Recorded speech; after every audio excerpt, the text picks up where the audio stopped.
Welcome back to the Mainly Stories podcast. Today we've got another great guest, a good friend of mine who worked his way up from starting in PR and sales into the social media marketing and wholesale distribution space. He's also a champion for men's mental health, a massive advocate of speaking out and looking after your mates, and has raised thousands of dollars for charity through his efforts running and just bringing general awareness to the cause. So Gian Toscano, welcome to the podcast. Matey, good to see you, mate. Always a pleasure to speak to you, mate. So looking forward to it. Absolutely, man. Thanks so much for coming on. So talk us through sort of your work journey first. So starting in sales and then into PR, and did you sort of come out of school, go to uni? Not like how did that whole journey go? Yeah, it was a bit of a scratch my head moment as soon as I remember coming back after my last exam. I didn't really know what to do with myself. That real like, what do I do now? So I'm an adult now. Like, yeah. what's this all about? Yeah, what's this job thing I'm going to do? What's this 9 to 5? So I first reached out to my network. I think family network's a big one to always start with. So I started working at a big supermarket near me for a couple of years. And then while I was working there, I had a few friends who worked in hospitality. So I thought, that's a cool thing to jump into as well. But before all that, I was trying to work out what to do with uni. So I jumped into RMIT for a year, did a business degree there, then transferred over to Swinburne. So while I was there, I was obviously working at the supermarket, then jumped over to hospitality. So I worked the good old Mr. Miyagi for about 4 years. So the old faithful. Oh mate, the old salmon taco, always good. So I was essentially studying business marketing at Swinburne while working at Mr. Miyagi. So that was my main core kind of intro into the work life. Yeah. But not so much your 9 to 5, because hospo, you're clocking on at 5, you're not finishing at 5. So started that off. That was great. Learned so much, and it's really helped me to where I am today. So once the uni was done and dusted and got that nice certificate, it was actually emailed to me during COVID. So it wasn't. Yeah, I think I got mine in the post, and I was like, "Oh, cool, that's great. 4 years all done." Sweet. I remember I was at my mate's birthday. I was like, "Oh, mum, dad, I just got this. How cool." So got the degree. Started interning. So I think interning's a big one for anyone who's kind of not sure where to or how to get into the marketing space and all these agencies. Interning, whether you're paid or not paid, I think they're all meant to be paid now, but was a great footstep in the door of working. So did 2-3 days a week with one agency, did 2 days a week with another agency, and you can kind of get a grasp of what you like, and really helped me as to what I did. Because, when you finish uni, you don't really know what your workforce you're going to go into. So that really helped me to where I am today. So did the internship, got offered a role. And since then, I've been working in the marketing, the sales, the wholesale department for about nearly 2.5 years now. So sick. And do you think like working for Miyagi, it's sort of a very like trendy sort of place to work, and I think they do a really, really good job of branding. Do you think that sort of informed your path into where you wanted to go? And that sort of like, even Hey RCG as a brand seems super unique in their like, choose your superhero type approach, like a really kind of cool, fun way to do it. Do you think working for an organization like that, before you hit the 9 to 5, informed that a bit? Yeah, I think for me, from Miyagi, walking in the door there and they're playing, hip hop and rap over the play, I was like, this is for me. When you've got some Nelly going, I'm like, I like it here. So, definitely, man. I think how Miyagi's so different.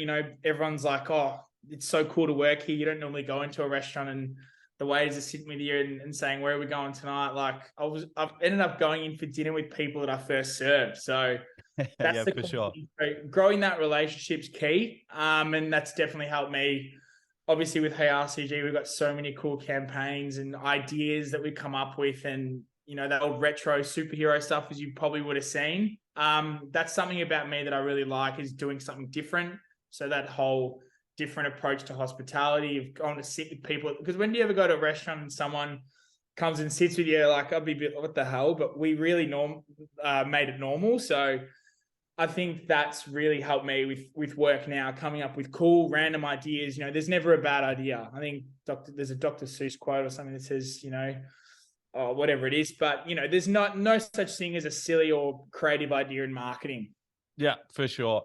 And that sort of speaks to one of the things I reckon I admire most about you is that your network is so vast. Like, doesn't matter which one of my mates I talk. He's like, oh yeah, Gian, like, I'm mates with him. Like, we'll be, we've met up on many a festival dance floor. And you're like, I didn't know Yeah, you I know. Oh, God, like don't you get me this started. and that. And so, do you think like building that network, I guess, from such a young age, going into sort of the sales and wholesale, like that would translate really well, I'd imagine.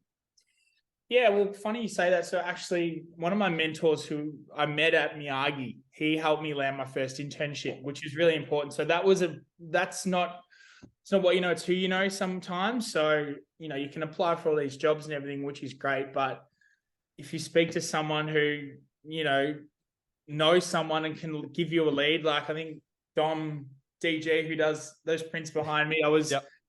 I was picking up a print from mate, and then she's like, "Oh, how's uni going?" I'm like, "Oh, I'm done now." She's like, "Oh, I'll get you in touch with my marketing guy," and that was Hey RCG. So that's literally, it's the chances of that happening. So it's fair. It's great in a way of building your network, whether you're meeting them out, whether it's family, whether it's a cousin, or because I've probably got about 60 cousins. So Yep. it's really, your network is very underrated. So always use your network for people, or whether it's an internship you don't like it, just give it a crack. So Yeah, for sure. It's like that age old saying, like your network is your net worth or whatever sort of true. thing. Like, It's so true. Like that, my mentor I landed through working at Miyagi. He landed me an internship. Dom, the Prince, he landed me another internship. So it's crazy. yeah, for sure. And so, how did you like? Because digital marketing and social stuff is such a broad Yeah. world. Did you sort of get like a range of different experiences in different roles, or did you sort of know that the wholesaling stuff was for you? Yeah, for me, I think first coming into the business, the social media aspect was easy to start with because I'm very familiar with how it works. And so like what we will do with clients, we'll schedule all their posts, we'll create their content. So doing all that was pretty straightforward, and I like that, and some of that I still do today. Whereas then there was an opportunity in the business that someone was leaving, and I thought, oh, okay, well, from the encouragement of my boss, who's helped me out so much in the past and still to this day, he said, didn't so much push me in that role, but he kind of said, this could be good for you. And because he's like, you can speak to a brick wall, I can talk all day. So I think with sales and wholesale, it's a great skill to have, to not only to make sales, but to grow relationships and create those connections. So Yeah. that's been awesome. And I've met so many cool people along the way, which is awesome. So yeah, for Yeah, sure. definitely, man. And sort of like, do you see that as sort of, I guess it's just furthering that skill set that you already had and applying it to different things. Is that sort of where you're looking in the future to sort of expand that, or what are you thinking? Yeah, well, for me, I don't want to be done yet. Yeah. So it's good fun now, but maybe not. I'm not doing that in a year or two. I'm doing something else. I'm doing some creative. So I always want to be not, stagnant, but I want to keep moving to something else and to try new things. I always want to learn. So Yeah, for sure. No, it makes sense, and I guess a lot of that comes through on your socials as well. Like I noticed you did that functional fitness games up here in the Gold Coast and yeah, stuff. Like you, even in your personal life, you're looking, to push yourself. Can you sort of because I touched on in the intro, the challenges surrounding mental health. Can you give us a bit of your fitness background before we get into the big one this year? yeah, for sure. I think for me, fitness has always been something that I've always wanted to do, and because I never had a PlayStation, never had an Xbox. Mum was, not that I was never allowed it, but I was always outside. So whether it was kicking the footy with dad, going for a run around with the mates at the local park, it was always something I was doing. So that movement has always been a part of my life every day. So I've just come from the gym this morning. So it's not like a chore. It's just a way of my routine that I love to do. So, if I don't train or I don't move around, I feel a bit sluggish. And for your mentals, it's such a good thing. So for me, more than movement, we've got that up at the gym. So it's all it's more than movement. You can do so much more with, what you do in the mornings with that. So for me, it's so important. Yeah. So And so how did you get into sort of the more functional stuff? Like, I think we all probably started, going to the gym before school and doing about 3 chest days a week and triceps and stuff like that. Class, mate. Yeah. That's it. Well, I think for me, I was never really big in the gym at school. I was never in there a lot. I'd play my footy, play my tennis, played a lot of tennis. And then finishing school, would kind of train a little bit and then would run a bit. But then COVID hit and I started running. I think a lot of people had that COVID running couch to 5K situation. So I used to do this thing on Fridays called 5K Friday, where I just go run 5Ks on a Friday. Like it. And I do nothing from the Friday to the next Friday. I do nothing in between, whether it was going through it, but it wasn't as serious. So I wasn't really doing as much, right? Yeah. So I started doing that with Crew, the gym that I'm at now, which they're fantastic. So we started doing that, and I then started to build up. Right, I should be doing more during the week. Started to build on that, and then the runs became easier. And then I had this snowball domino effect of, this is so good. The endorphin rush is amazing. And obviously all the events we do with the gym up in Queensland, it's the community vibe and that rush you get it's like addictive. So for me, I need that. I need that post-run, like, God, that felt good. Like, that was amazing. Like the endorphin dump of like, wow, I just finished that shit sort of thing. Like, yeah, like, let's go again. So for me, I think that's kind of how I got to where I am. So COVID running just started off and then just transcended into joining the gym, training with those guys. I started off with them properly a year ago. So, and since then I look back and I've made so many good friendships, like some of my close mates now that I've met from the gym. So it's crazy what one little intro to the gym can do and open your horizons. Yeah, definitely. I think, when you're all sort of like sharing that common goal, hey, it becomes a bit more, the workload isn't really seen as much of a workload and everyone's getting around each other sort of thing. Yeah, and I think for us is like walking into say you walk into like an Anytime Fitness or a Jets, for example. None of they're bad. You walk in there, no one's talking to anyone. Everyone's doing their own thing. You got your headphones on, you're playing your rap, whatever. Yeah. Whereas I walk into Crew, the gym now this morning, everyone's like, "How's your night? What's going on? What's happening?" This is before we've even trained, so everyone's there's a real good community vibe about it, and then you do your workouts, everyone pushes each other, like really gets around each other, which is great. So some people, they might not be able to do a block run, but you'll run behind them and go, come on, like, you got this. And, people who've never done a bench press, they'll do it. It's crazy what the power of people around you can do. And there's this video of me actually from the turf games from last year that still to this day haunts me. We're doing these pushes and I had the last one to do. And the whole gym's around me. Everyone's just yelling in my ear, just going, get it up, get it up. And then we got it up and everyone just came. Oh, mate, that's something I remember for a long time. I think we'll insert that clip here in the podcast. I just watched it before. I was like, holy shit, everyone's absolutely losing it. Like, I love that.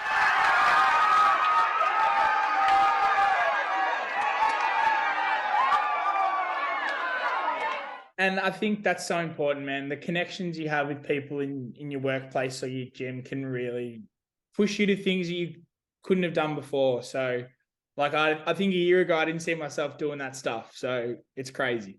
Yeah, definitely. I think, you spoke to before for your mental stuff as well.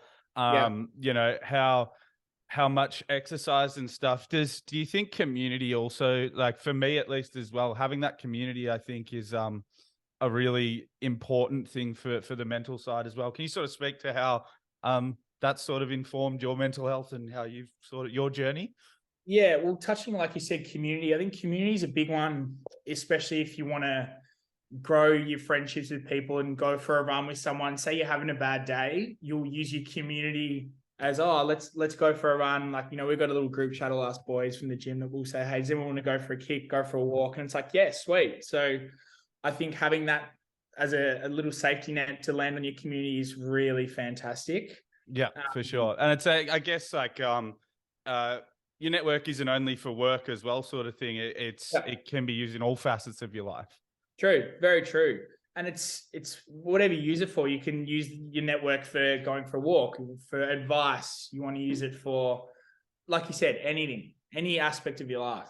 For sure. And so how has your community sort of changed and grown as you've got older? Like you sort of move away from like a lot of people that you went to school with, and you find, you know, your friendships, like we found each other through the party life and then have stayed mates since then. Like how has that sort of changed as we get closer to the big 3-0? Yeah, I think well, it's like yourself and I, we probably had a nice little dance on the dance floor somewhere and had a nice exchange. Absolutely. Well, I think for me, I've got my two best mates, Zav and Matt, who I've known since school. Matt, who I actually live with. So we've still had that connection post school, which is great. So it's funny that you get some close friends that drop off. Not in a bad way. Just, you know, you'll still keep in touch, but you're not as close. Because if you see them in the street, or you bump into them out, you'll say hello for sure. So there's definitely a few like that, but I've kept that real core friendship group that I've known for a while, and even from the gym that I'm really close with. It's fantastic. So there's a good network of like 10 of us that are just all like, you know, my housemates will meet those guys and they all start to get along, and it's funny how then, you know, they'll do things together. So, and it's interesting, man. My friendship with someone from the gym has created another friendship with someone else. Yeah, it's all sort of that butterfly effect. Hey, where it's crazy. And everyone's getting around everyone now. Like, it's so good. Like they say, oh, I caught up with Tom for coffee. It's like, oh, sick. Like, how good's that? And then they create a strong bond. So that's what I really want to do with people. Yeah, for sure. And I think, you know, facilitating those relationships between people, and it's, you know, again, like that community of people who all sort of think the same and get after the same things. And when it keeps expanding, that's really awesome. Yeah. So let's talk about the runs. So you've slowly built it up to, it was 40-ish miles over 48 hours last year, was it? Yeah. So 48 miles. I had no, mate. I still can't work out miles into Ks. It's so bad. Dude, for sure. Sitting there like trying to do the maths in my head. I was like, yeah, 4 miles. That's 4 Ks. No, so it's 6.4 Ks every 4 hours for 48 hours. Holy shit. That was how we first take it. So if I go back to it, I did the 100 days sober on its own, then I've always want to level up in some way. So then we thought, let's do the 48-hour run. I saw it on YouTube and I was like, let's give it a crack. So for sure, got one of my other best mates, Cam, involved. And we thought, let's do it. So that was something that I've kind of done before, but not to that extent. I didn't really think, you know, I'm going to get through these 2 days of running, but mate, we got it done. So yeah, it's sort of the triumph of, you know, just putting your head down and saying, I got no options here. I'm going to do it. We should probably have started with the 100 days sober. So for those at home, do you want to explain sort of how that got started and what it's all about? So the 100 days sober is essentially something that I thought of doing in 2021. It was honestly, to be completely honest, I had a really big weekend one weekend. And I was just so down. I was like, oh, I feel so shit. Like, mentally just so cloudy. And I was like, why do I do this to myself? And I thought, let's take a break. I remember I was driving in the car and I called my sister. I was like, I'm going 100 days sober. She's like, no, you won't. Yeah, every time I've had a break, people are like, you're not going to do that. Then spoke to my mum. She's like, oh, I don't reckon you'll last like 2 weeks. And I was like, no, like, I'm going to do it. We're going to raise money and we're going to do it. So essentially did it. I did it myself first, raised like $4,000 on my own. I was like, shit, this is cool. Like we created some good noise on social media. And then last year I was like, all right, like I said earlier, I like to level up in a way. I was like, let's do it again and let's put something challenging in there. So one of my other best mates, Cam, was like, I'll do it with you. So we're both, as you know, we love a drink on the Friday, a few lemonades, a couple of sherbets on a Friday evening. Don't mind it. So we're not a stranger to a beer or two. So I thought, let's really challenge ourselves because we both socialize a lot. You know, we enjoy it. So we did it together. We did the 100 days and then we did the run as well. So that was towards the end. So that was a really good block of a challenge. So And now this year we've got the 100 days sober kicking off in about just under 2 weeks. Yep. And then we're gonna do a 100K run. So we're still working out the logistics of that. We've got a few meetings next week, which would be great. Got some awesome people on board. So we're really gonna make some noise on this. And it's just like I'm kind of nervous, but a good nervous. Like I was for sure. last year. Yeah. But yes, very keen to get this one ticked off. So it's all in to raise awareness and raise money for men's mental health. Why men's mental health, and why does that sort of hold such a special place to you to sort of put yourself through this? I think for me, like just looking through COVID of how many people were going through a tough time. I went through a tough time. Everyone was really struggling. So I couldn't agree more. Same thing. Yeah. And nothing was really being done about it. I was like, why am I hearing all these stats of suicide? It was just like, fuck, man, like, why is anyone doing anything? Yeah. And that's why I was just like, nah, this needs to stop. And I just thought, from my own bat, got in touch with Beyond Blue and then did the fundraiser. And I thought, all right, well, this is creating a bit of awareness. Let's move on this. So I think that was such an important topic and still is to this day. So it's something that, I don't want to do the fundraise and then be done for the year. I want to still keep talking about these things, and I still do throughout the year. So it's really clicked. It's like people can, I don't know, they can sing really well. That's stuck with them. For me, like supporting mental health, that's stuck with me. So that's in my, imprinted in my brain. So for sure. And it's sort of like, I think, obviously, as you said, through COVID, everyone was struggling, and that sort of phase, like I just threw myself headfirst into fitness. It sounds like you did as well. And I think it sort of speaks to using exercise as a form of a coping mechanism, but also to get that like sort of positive in like dopamine hit or whatever. And I'd like to think, in my own group of mates, the awareness is changing, and like even people that you're not super close with, like you could be like, hey, like I'm feeling really down or really anxious right now. Like, have you seen sort of, I think we've seen, would you agree that like there's sort of been a market shift in everyone being really aware of that stuff? Yeah. And I think with the gym as well, it's a very safe space. So, people come in, and I know I've had it in the past, people like, I'm not really feeling good today. Like, it's like, let's chat about it. So the gym is not just, people you train with, it's people you can speak to, and it's a safe place. And that's why that's why I go there. And, the trainers I'm very close with, he's one of my other close mates, and we're very open. So we're not, might not have been as close to them a year ago, but now you can literally put it all on the table. So everyone gets around each other and really starts that conversation. So, and it's nothing to be ashamed of at all, speaking out with that stuff. So it should be a normal conversation. No one should really feel restricted, but it's okay to feel that, because hopefully through doing all these things, we can really normalize those conversations. For sure. Like you wouldn't feel ashamed. It's like, oh, I sprained my ankle on the weekend, like you'd be like, that's annoying, but like, okay, chuck some ice on it and you'll be good. You know what I mean? Yeah. Like it's, there's been sort of a taboo around it, I guess, for so many years that, particularly around that masculinity and stuff and feeling weak around it. And I think the opposite's really becoming true, and people are like, nah, like you're a real strong dude if you can sort of be like, right now it sucks, but we're going to get there.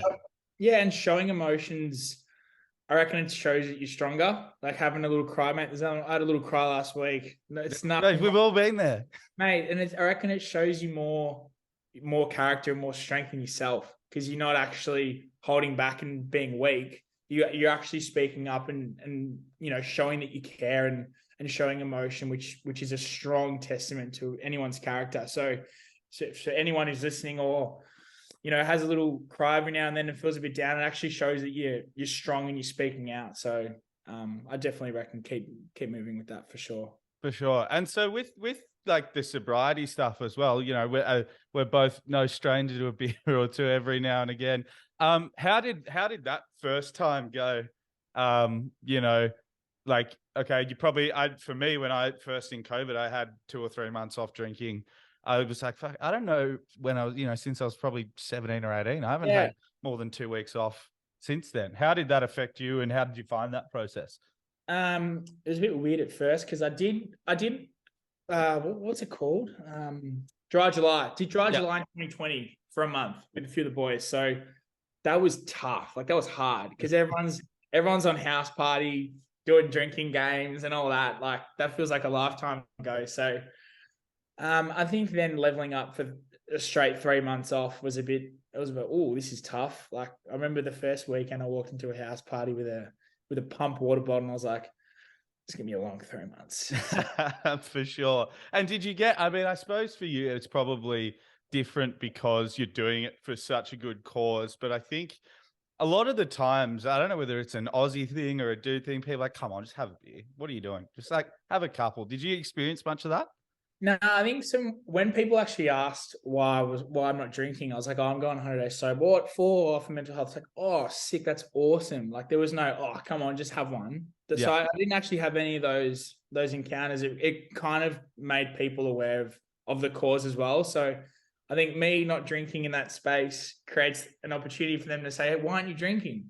And then that's when you start to roll with, oh, okay, well, the person who asked me could have a bad day in a couple of days and go, oh, I remember that guy who wasn't drinking for mental health. Yeah, I might actually speak out. So there was no real egg on in a way. Like there were times, honestly, man, there were times where I was like, I could drink here and no one would know.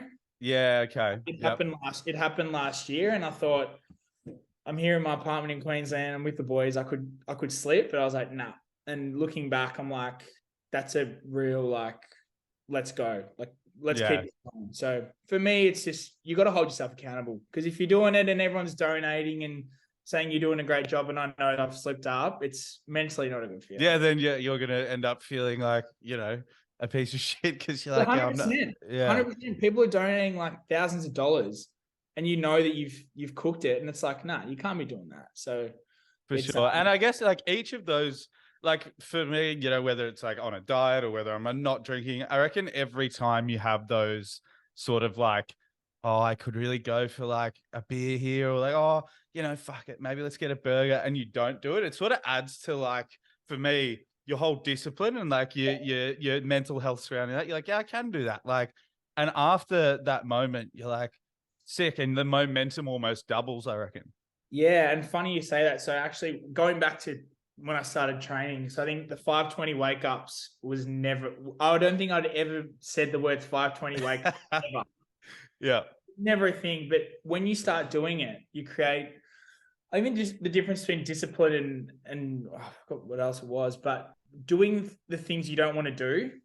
So like callousing your mind is what David Goggins says, really helps you, because when you do it, you're already a step ahead. You've already won that battle. So getting up, making your bed, getting up when you don't want to get up that early and going to train, you might not want to do it at first, but 99% of the time after it, you'll be like, I'm so glad I did that. For sure. I've never come in from a gym or a run and been like, I wish I didn't run. Yeah. They're like, you know what I mean? It sucks at first because you're getting up and, getting closer to, I think with the run as well, we'll be in the middle of winter. So, getting up that early at 5:20, it's, what it's like. It's cold. It's Melbourne. You got your heater on. You're like, do I want to get up and go train now? Absolutely not. But you just go 3, 2, 1, let's do it. And I think being able to do that can help you in any aspect of life. Doing that email you don't want to send, sending that text you don't want to send, doing that project you don't want to do. But if you just do it, don't think, just do, it's so much better.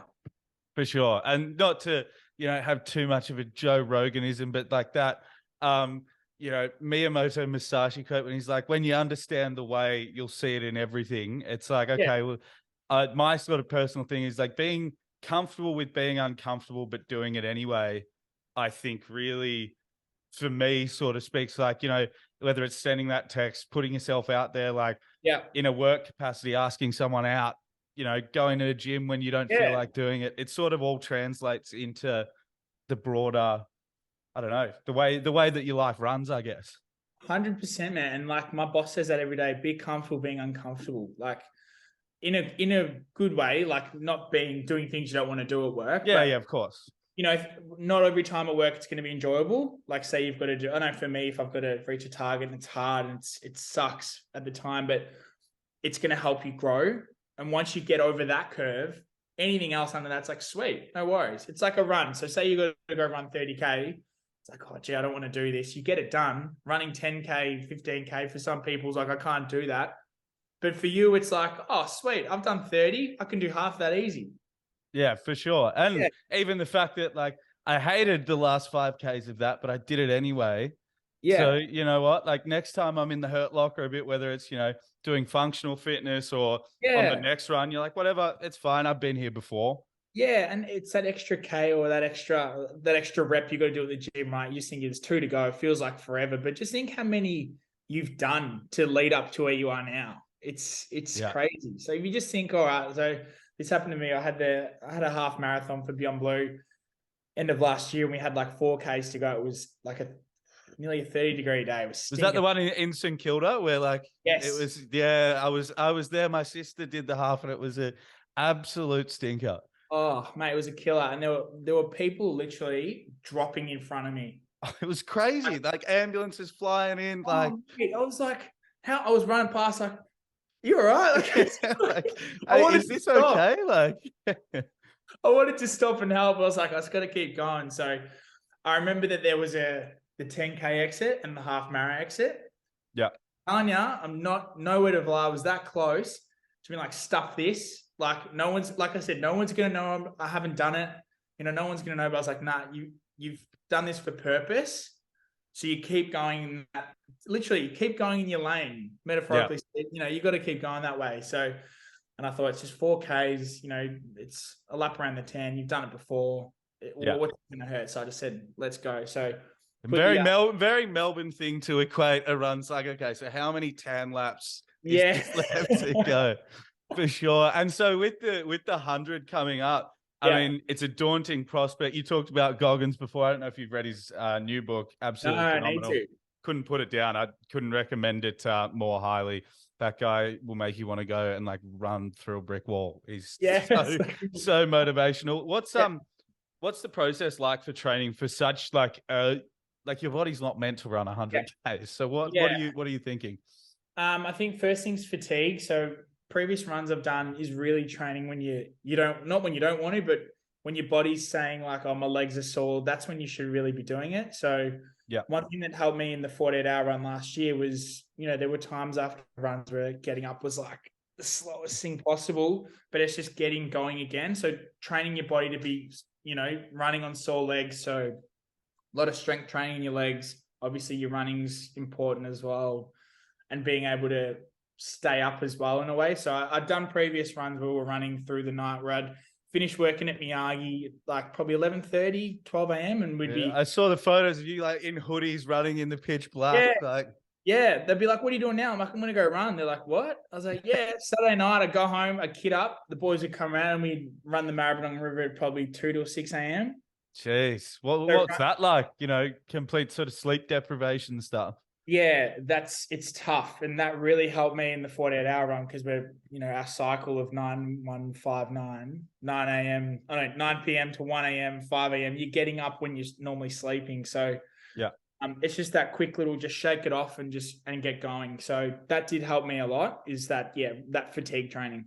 Yeah, for sure. And so for this one, is the format going to be 100Ks flat, or are you doing it in a few days, or what are you thinking? Yeah, we're having a meeting with some of the guys who are helping us out. So the Speak Share boys, they do so many good things for mental health that they're going to help us out with the planning for that as well, which would be great. So we want to I'll link them in the description as well. But unreal organization for anyone who wants to check them out. Absolutely. And, they make such great noise for the cause. So we thought, let's give them a hand as well and really grow from this. So we're essentially planning whether we do it in one hit, whether we do it in blocks. So we do it in a day, but we do 10 sets of 10, or we do a 50 and a 50 over the weekend. But ideally, man, we'd like to do it in a day. And then we use the next day as like a wellness day. So everyone kind of recovers and gets around each other. Like sitting in the ice bath and, breathing and trying to get the blood flow back and not let your legs fall off. And I can't even have a drink yet. I think because I actually jet off overseas on the 10th of July and I'm done on the 12th. So no way. So same as last year's run, we finished the run and we're like, the first thing you just want, and you'd probably know, finishing a run, I need a beer. I've had that feeling a couple of Yeah. times. Yeah, I was like, it's just going to be a Powerade for now. So I was like, it's all good. So I think ideally we'd like to do it in the day and do it in blocks, but we're thinking from Melbourne to Sorrento. So along the Oh, bay. unreal. Oh, yeah, that beer at Salt Bar is staring you right in the face. That's Can't more of even a have test. it. That's more of a test than the rest of the 98 days combined, I reckon. I know everyone will be jumping in for a beer, and I'll be like, yeah, just the water, please, mate. Yeah, sparkling water if you're feeling a bit fancy. Um, Please, please. you're involved with Speakshare and was it Lululemon and who was the other sponsor last year? Super Boost. So Superboost. Yeah, yeah, it's one of my best mates, Xavier. They've got the beverage company Super Boost, which are fantastic. They're essentially a healthy Gatorade, and I drink them like twice a day. They're so good. So Super Boost, Lululemon, they did such a great job with us last year, and we were so grateful for their support, and having them on board with Speakshare this year is, we're so grateful. for sure. And so, how have you sort of developed that those sort of brand relationships? Obviously, it's such a noble cause. Was there a sort of reaching out process, or were you quite lucky with the noise you were making just sort of attracted the right Yep. attention? Well, with Lululemon, it was kind of from the noise. Someone reached out, a friend of mine that I wasn't really close with, reached out and said, "Hey, I work with Lululemon. I know I'm very close to the cause and would love to help out." So that whole community aspect of, associating the brand with the cause and movement. So Lululemon, fitness brand, everyone moves and trains, and it's good for your mental, and doing the mental event. It kind of, we put two together. So creating that partnership was great, and hydration with training Super Boost was a no-brainer. So we kind of thought, what's going to help us and moving forward and creating some noise, and they worked fantastically. And the things that Lululemon do, the community aspect is crazy. Like they do the Movember runs, they'll do the more than a run. So it's all about bringing people together, which is what we're all about. So For sure. And so, if someone were to sort of want to replicate what you've been able to create, with the amount of money that you're raising is amazing, and these amazing collaborations with people in this space. Would you have any advice for someone that would be looking to start? Because I think a lot of people, I think conversations like this and hearing that empowers people. But I think a lot of people are like, oh, I'm just a bloke, or I'm just a girl, or how can I really make a difference? But you've sort of seemed to be able to create a really genuine and impactful thing by just being true to yourself. Do you have any advice that you can give to people who want to do the same thing? yeah, well, I think for me, man, like it wasn't really a chore to go sober and all that. It was just like, I just wanted to do it. So, for anyone listening, and it's what they're good at, say they're good at, rowing on an ergo. Let's do a 24-hour row on an ergo with your mates and raise some money for mental health. So it's what you're using your strengths is, how can I use this to my advantage and really make some noise? So for me, it was running. For some people, it can be giving up, I don't know, chocolate for a year or whatever it is. It can be any idea. It's using something that they're good at, and that people know that they can excel with and make some noise will be fantastic. So, whether they like walking, they'll go on like 100K walk and raise some money for mental health. It's using what you're good at. You don't have to dip into what you don't want to do too much. Like, you got to stay up and do that all the time. And you know what I mean? So yeah, For sure. It's doing what you do well, and then I guess using it for the right reasons, if that's what you want to do. I just want to just to touch on before we finish up. I think a lot of people would be quite nervous, and I've spoken about this in quite a few of my other podcasts, posting sort of vulnerable stuff. How for myself, when I've been vulnerable online and been true to sort of my own beliefs, but people have been overwhelmingly supportive.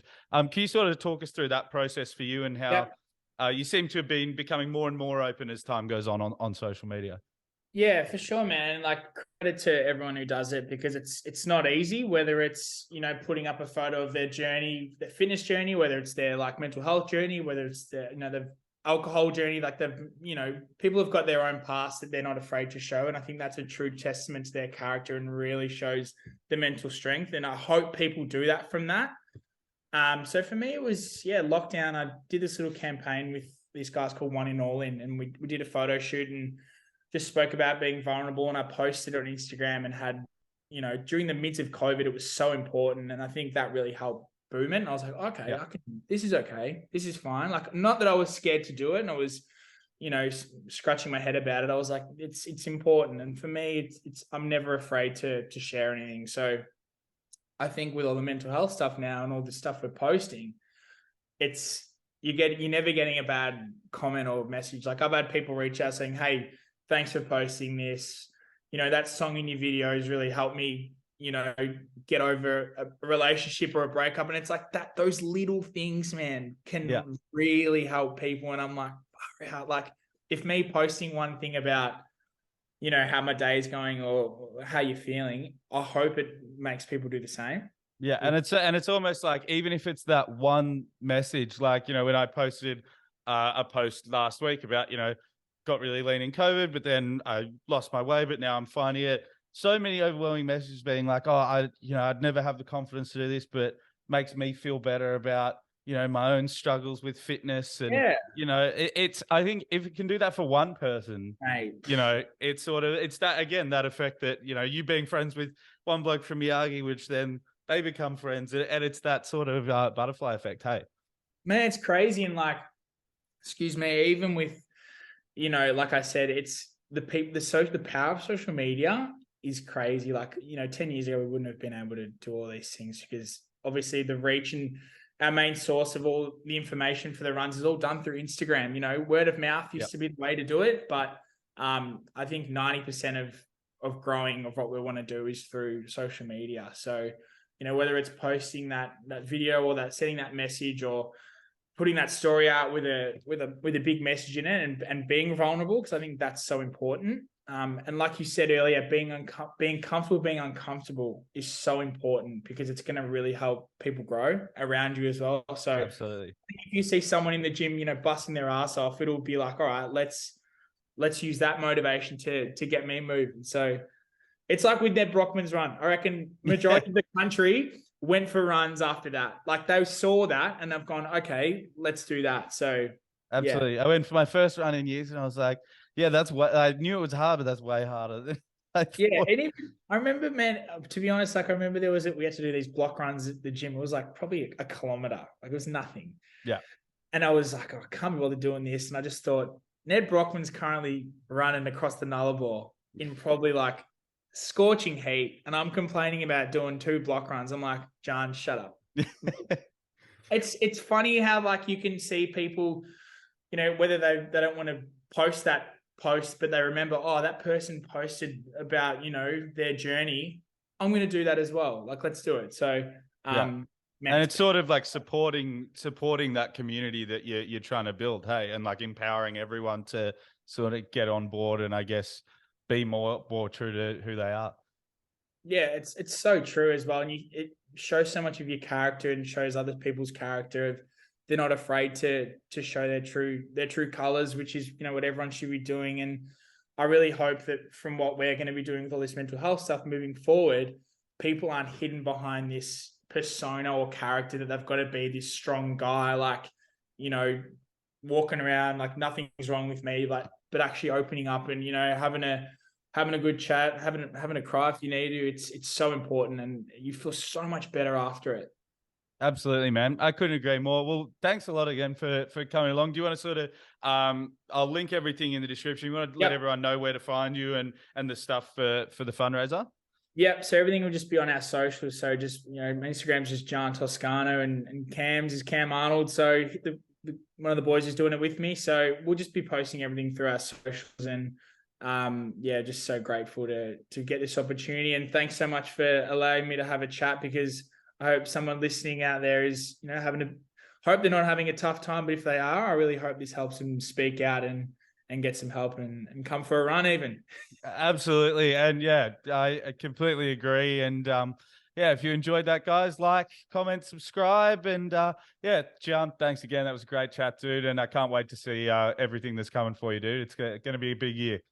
Anytime, and much love. Always here for a chat when you need. Perfect, bro. Thanks, guys. Have a good one. Thanks, guys.